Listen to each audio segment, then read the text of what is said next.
এই যে মনে করেন আমরা যাব পুরান ঢাকা, আমরা এখানে 11:30 থেকে মনে করেন বসে রয়েছি, খায়া না খায়, আমাদের না আছে খাওয়া না আছে, ঠিক আছে।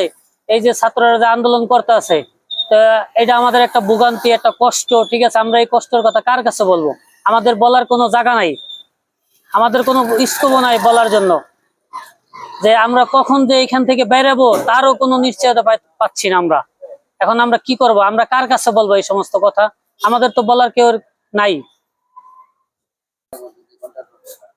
এখন এখানে যে আমরা গাড়িটা রাখছি রাস্তার মধ্যে, যে হঠাৎ যদি গাড়িটা ওরা যদি হঠাৎ রাস্তাতে সরে যায়, তাহলে তো আমার কারণে রাস্তাটা জাম হয়ে যাবে।